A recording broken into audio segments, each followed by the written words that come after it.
Now guys, what we're going to do is we're going to try to take this position but to your belly. So everyone's going to lie down on their belly. You should be thankful Wes has a clean gym. We work out in a parking lot. We have all kinds of dust coming in. So this is like luxury apartment right here. Okay, here's the deal. Hands down to your side. I want your forehead touching the ground. Palms down. Feet together.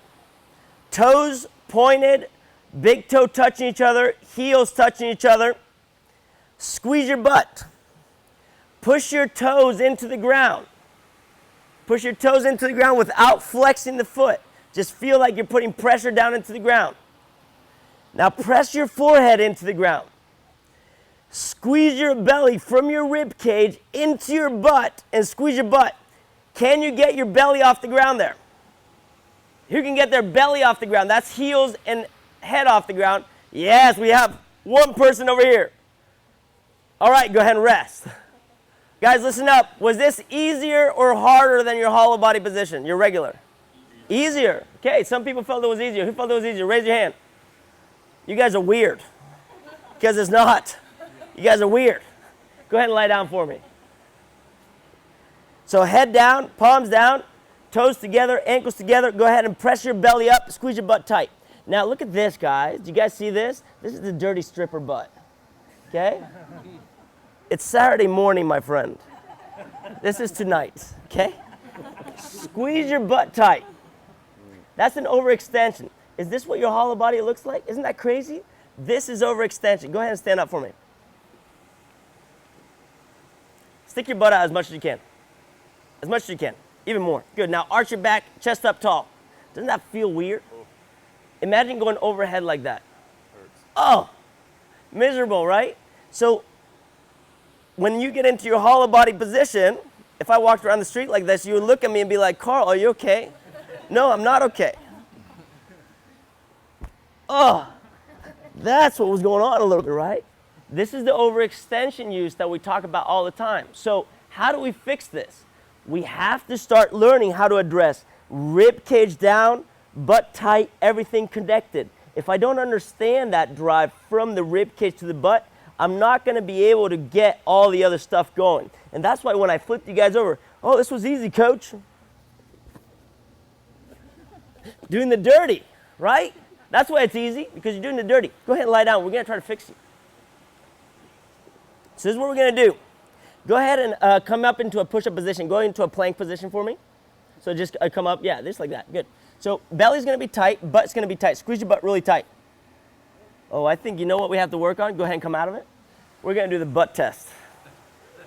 Everyone stand up. I don't think you guys know how to squeeze your butt. There's a problem here.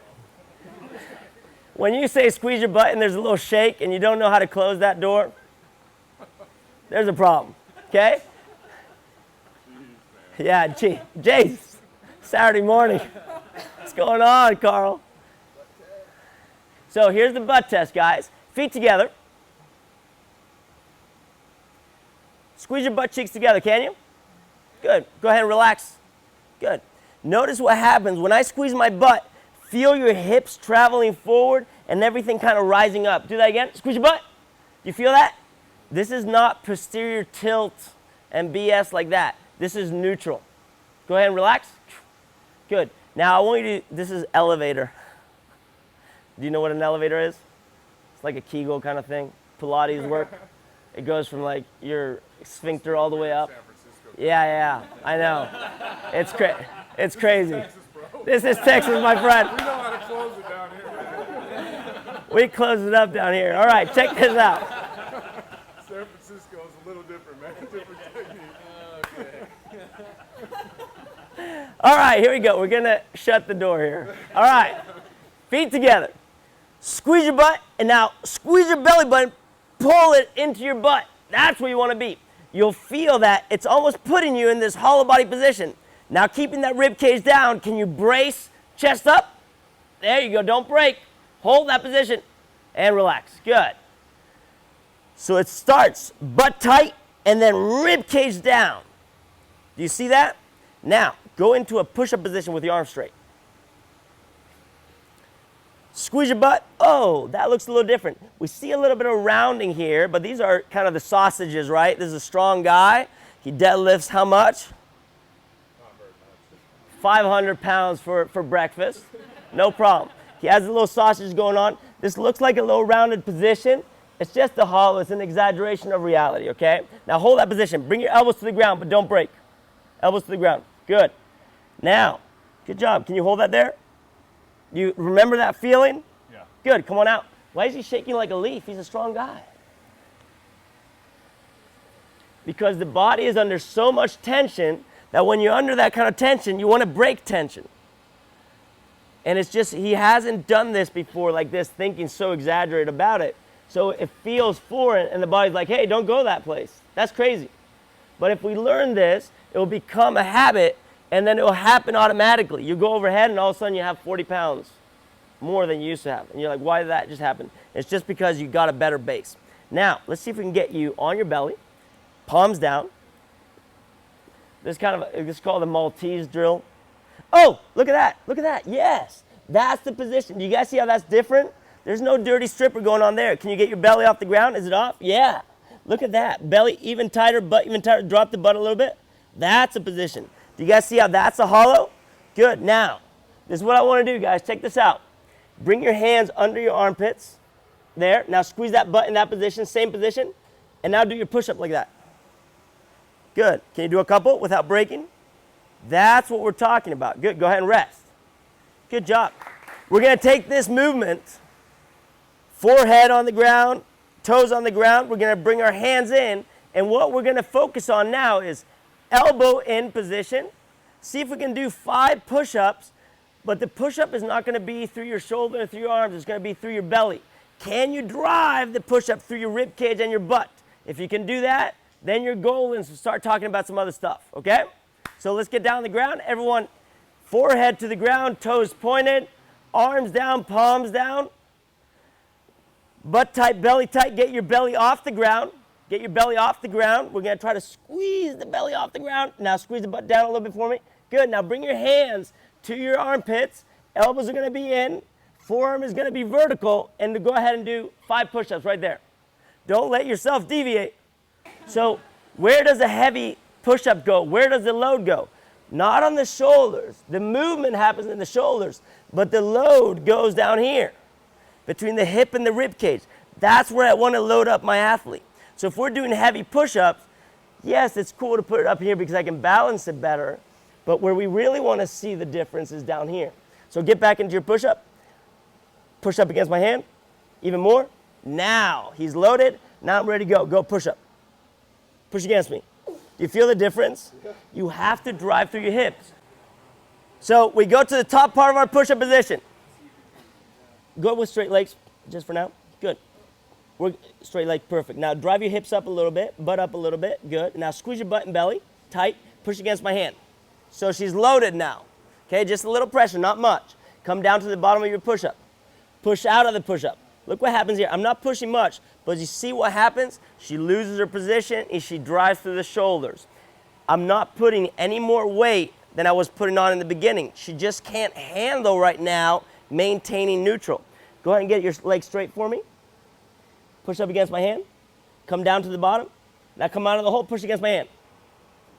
Better, right? Doesn't that look pretty strong? So she has the capacity to do maybe 1, 2, 3 push-ups, but what happens if you do 10? Go for it.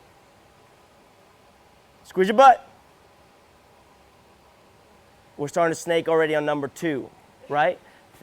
So how do we fix this stuff? Go back to your hollow, start addressing that. Every time you do a push-up, it's not just a push-up.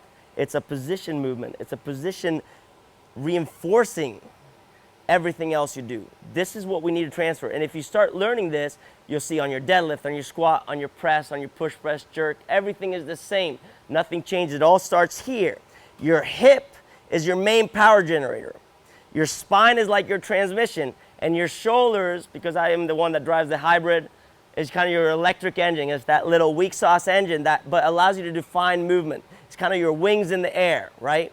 So if I am snatching something heavy, I'm jumping big through the hips. If I'm disconnected in the middle or my spine and transmission is not working, my arms are not going to allow me to direct the bar where it wants to go, and I'm not going to be able to receive it the right way. So just by doing push-ups and emphasizing this, it's going to preset you up or transfer straight into my setup in the snatch.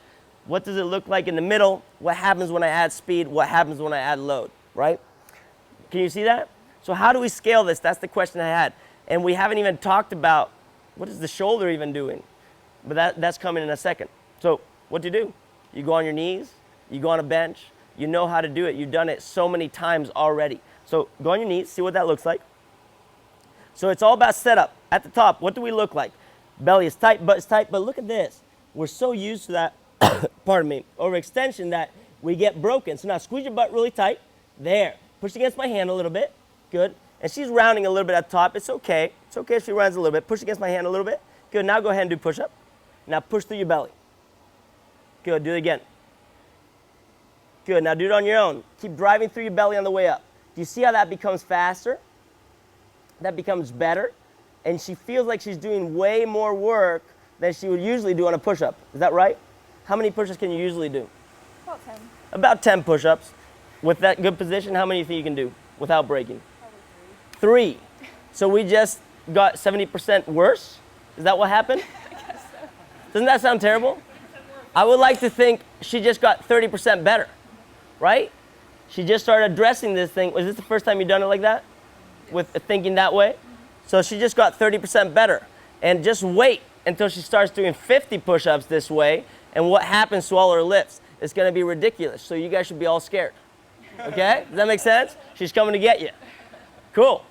I'm not going to lie, I'm a little disappointed. No one asked me, so is this how I should do my push-ups all the time? Can't I go elbows out? Can I go elbows out? Why not? Yeah, thank you so much. What's the purpose? What's the purpose, right? Yes, I can totally go wide. If you watch the best power lifters, they work close grip, wide grip, they go partial rep, all kinds of stuff. We have to hit different corners of that shoulder. We have to hit different things. We have to freestyle this business. We have to do kipping push-ups, right? Yes. Wide, close, narrow, whatever you want, pinky finger, get them done, okay?